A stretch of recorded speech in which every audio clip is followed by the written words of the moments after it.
Welcome back to ViperSharp tutorials. How about a unique sharpening opportunity here for my first video in quite a while. Even have to dust off my ViperSharp. Look at that.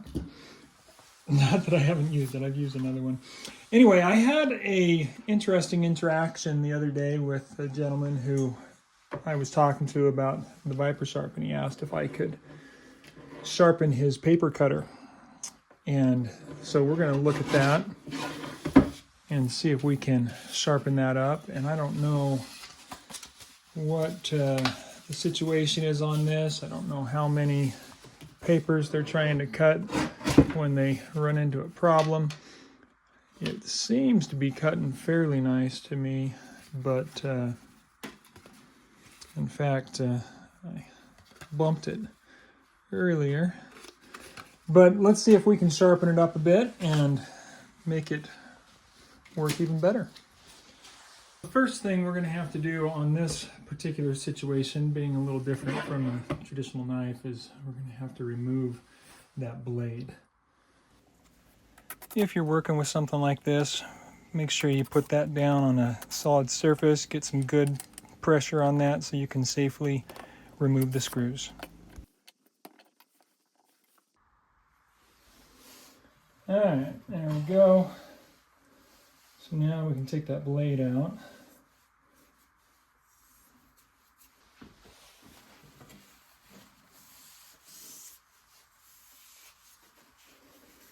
Get all the dust bunnies off of it.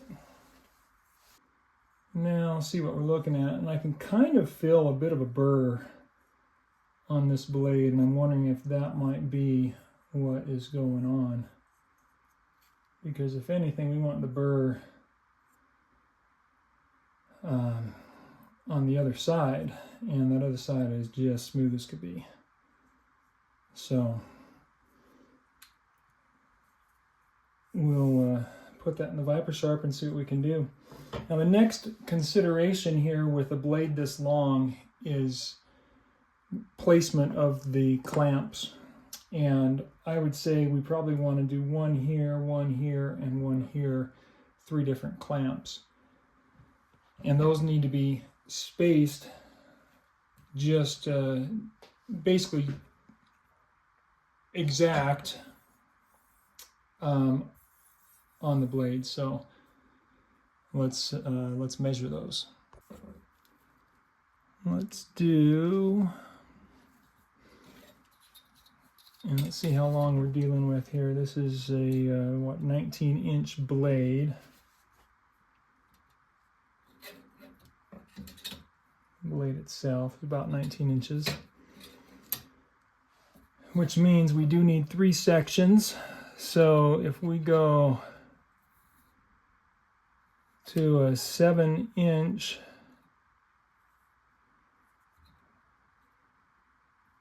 and put that center right there, and then center the next one right on that center hole. This doesn't need to be absolutely exact, but getting fairly close would be important.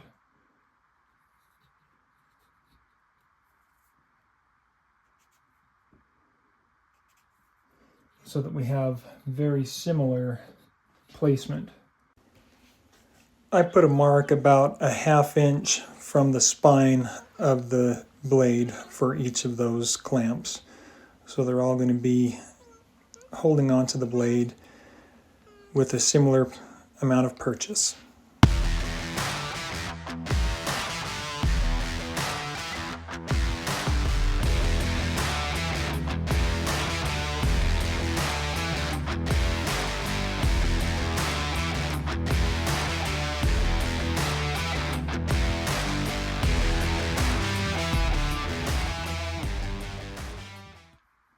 All right, so now we've got everything in there, and we can put it on whichever clamp we need to work on that position of the blade. The base is heavy enough that even with a long blade out here like that, we can keep it balanced.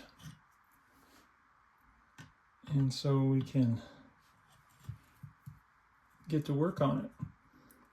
Tighten that thumb screw down. The next step is to give us a little Sharpie marker to make sure that we are getting to the edge here. And that is interesting. As I put that Sharpie on there, I'm seeing a secondary edge that's just very interesting.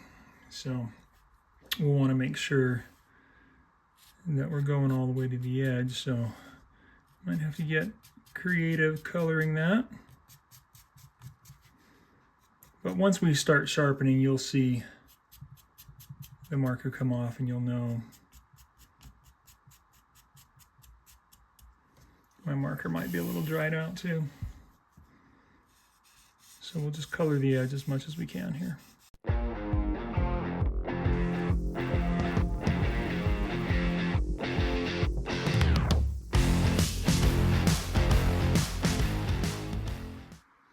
This is where you'll start to see a lot of imperfections in that edge too. I do feel like I'm seeing some little chips maybe here and there, so that might be what they're concerned about. So that'll really come out as you start coloring the edge. And as you start sharpening, we'll really get to see where those imperfections are. So we're going to want that adjusted here. So a few things to point out with the ViperSharp system. We've got this removable clamp, so you can use multiple clamps for a long blade. So you could even do a sword edge if you wanted, although it would take some time, but you can do it. I have done that and had somebody take over to do the rest of it, just rented them out the system. So that's kind of nice. The other thing, of course, that is pretty standard with any kind of a precision system is adjusting the angle. So with the ViperSharp, you're going to adjust the angle here. And this is going pretty steep right there. So this is similar to a chisel edge. And that's going to create a bit of a challenge, having such a steep angle there. Yeah, we're looking at 39 degrees.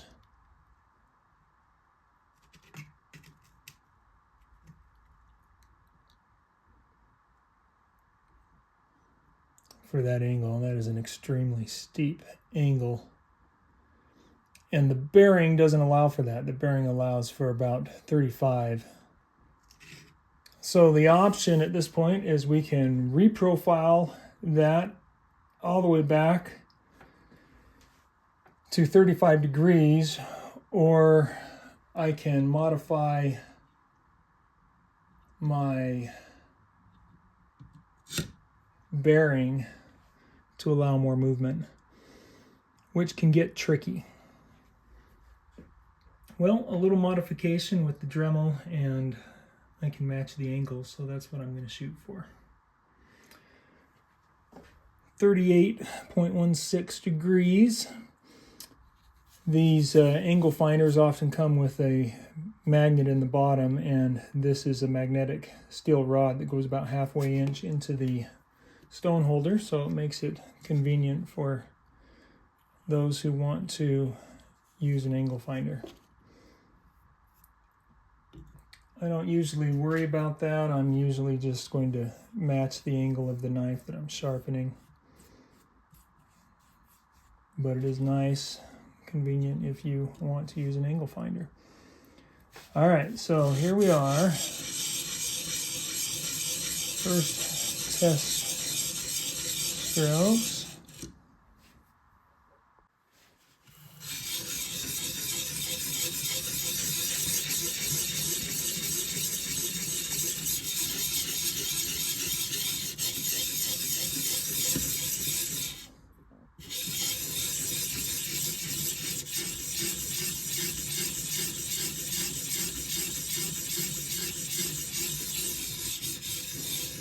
And I'm using a 250 grit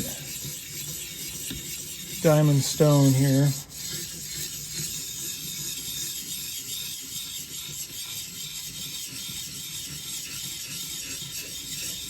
I'm not putting a lot of pressure on it, just letting the stone do the work.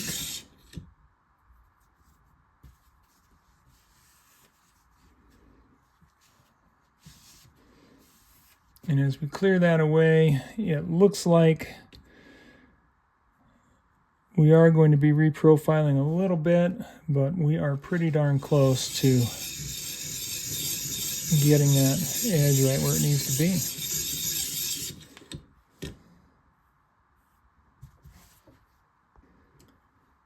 And I'm going to put a brand new stone on here because this is no longer 250. I've used that for many years. And I think it's time for a new diamond stone. So the oil helps carry the filings away, makes it easy to clean.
Now this lock ring back here on the system is one of the first things that I wanted to do to improve a sharpening system, because that prevents this part from moving forward, which in turn will prevent your stone from falling in front of the blade and coming back and nicking that blade.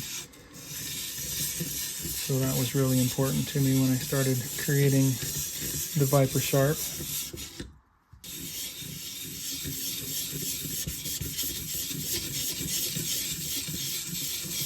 And then it's really just a matter of time to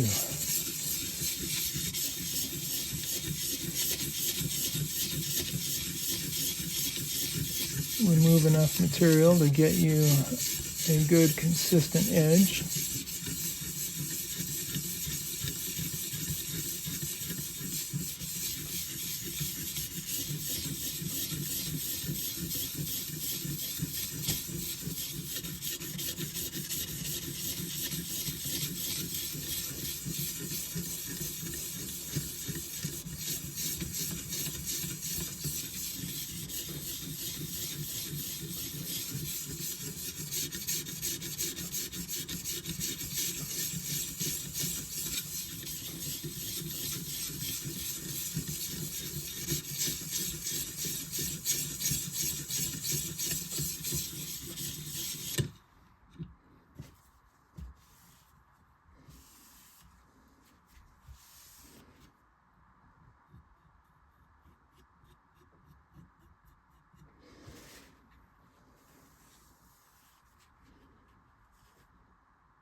And then check for a burr. We've got a real good burr right there in the middle, all the way out to about there. So we need to work a little more on that edge back there, and a little bit more out here, which is pretty typical.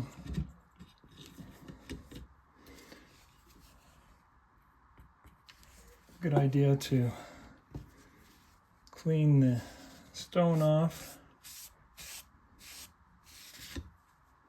Get all of those metal shavings pulled away. I'm just using simple mineral oil, which is sold through ViperSharp.com if you want some food safe sharpening oil.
Once you feel like you're feeling that burr all the way along, and notice I'm going in between these 2 points. I want to go past the middle a little bit because then I'll overlap with that next clamp. So you want to get that burr all the way along, and then you're ready to move it over to the next section of the blade. Slide it into the next clamp.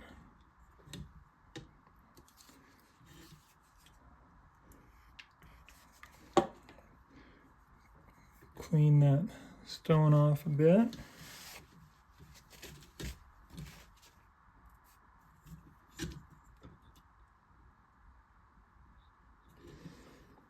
And then we'll go back to work.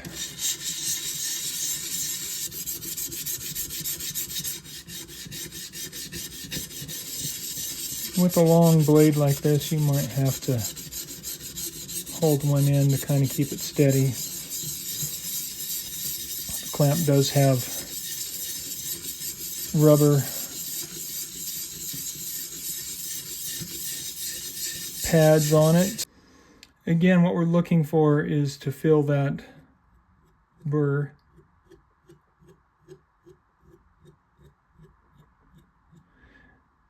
And we want to go into the next area.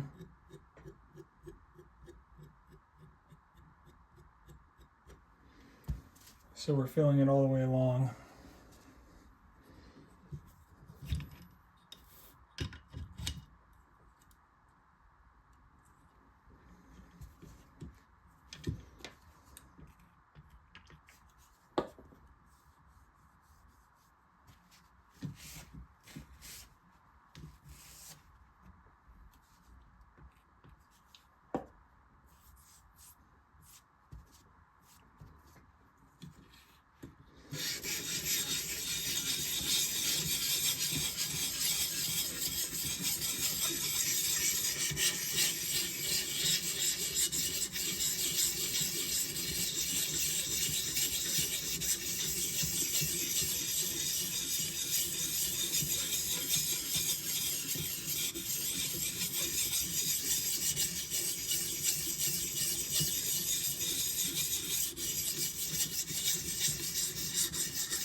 This is interesting. Might be worth pulling the camera off of the tripod and show you here. See that edge? Bit of damage on the end there. Maybe from something they're cutting, maybe from something out on the edge, but something like that, you'll have to do some creative work, maybe move it in the clamp in order to get that sharp. So just something to think about when you're sharpening. You may need to do some reprofiling and change the edge that you're sharpening. And that already has a pretty decent burr.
All right, we got our burr all the way along,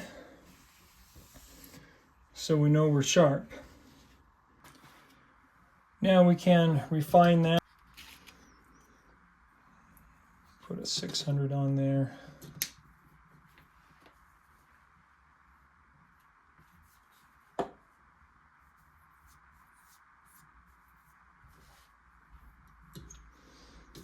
Do a few passes with that.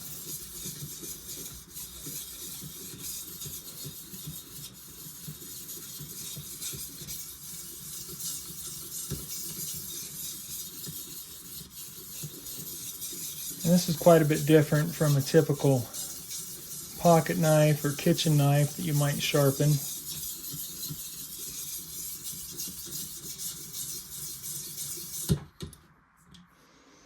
Because I'm leaving that burr till right at the end, where normally I would be swapping the blade over to run it on the other side.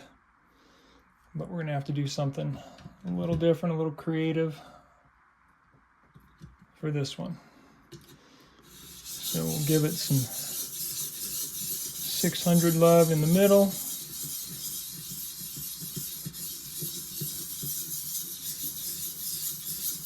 Just kind of refine the edge.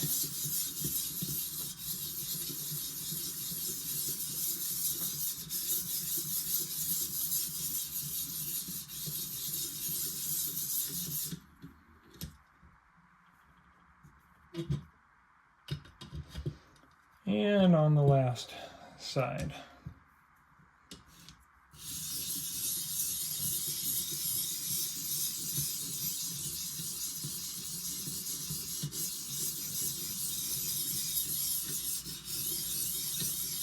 Or the last end of the length of the blade.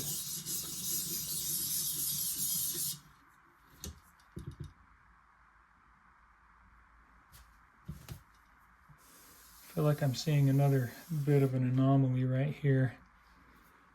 And you can kind of see that, maybe not as easy on video, but when you see those places that look untouched, a little uneven, sometimes you might be able to see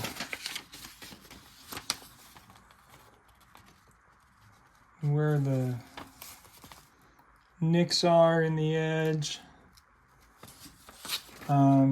damage to the blades.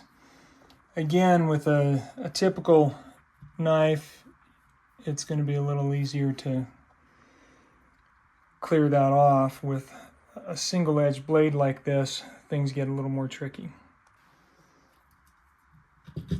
So I feel like I've done what I can do with that. Now we need to just get rid of that burr. So we're going to remove these clamps.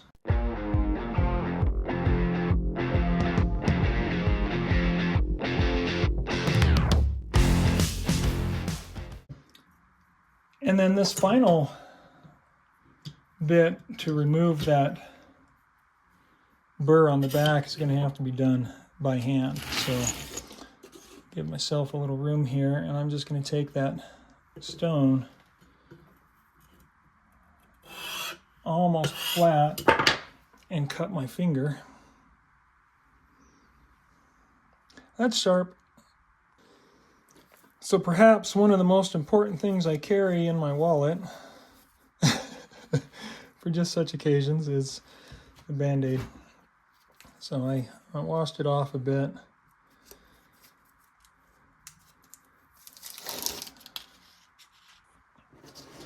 Okay, let's try this again. When clearing off the burr on the back of this, keep your fingers out of the way. And we want to go against the blade, which of course makes it extra dangerous, because we don't want to push the burr over on the other side.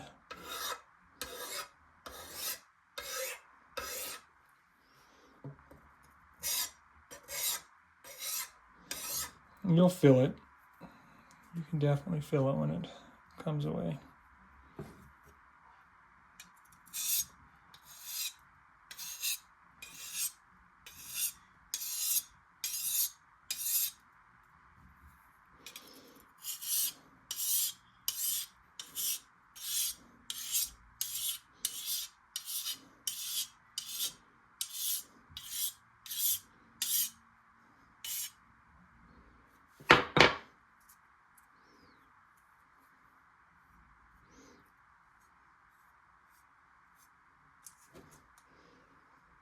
And now I feel like I do have a little bit on that other side, which we want to push that over. So I'm going to strop it. And I guess I really ought to put this in the back in the clamps, but I don't know about you, but I'm a guy who will go for shortcuts every now and then.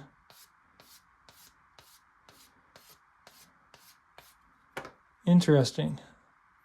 Now I'm really seeing some blade damage there. So that might need to be worked out. This needs to be worked out. That is very curious. Can you see that?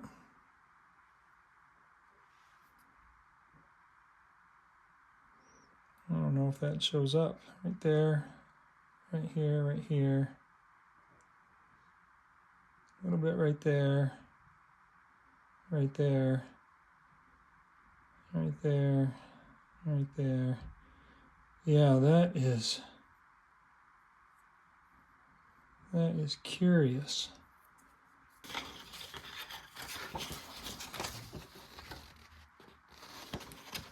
That's all I'm looking for here is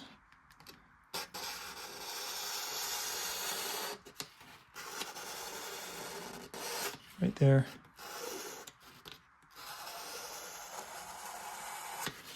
Might be catching a little.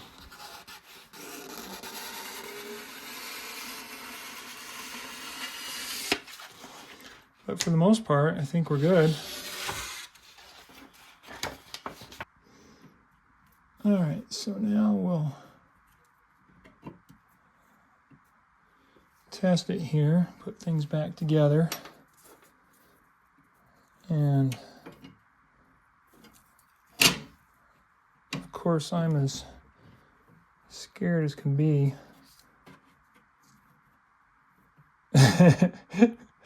because I don't seem to be doing great with sharp things here lately.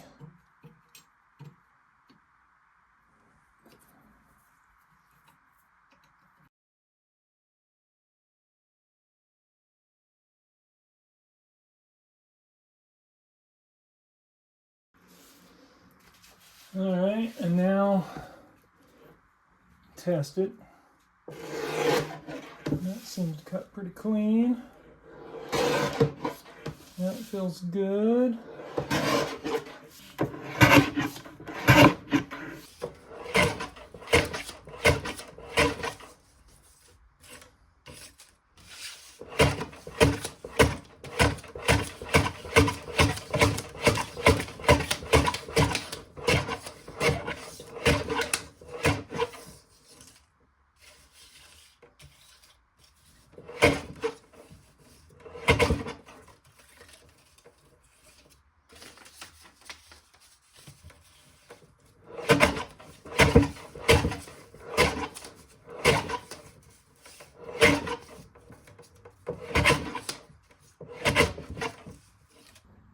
So, pretty straightforward, safe and effective. That's how you use the ViperSharp to sharpen a paper cutter.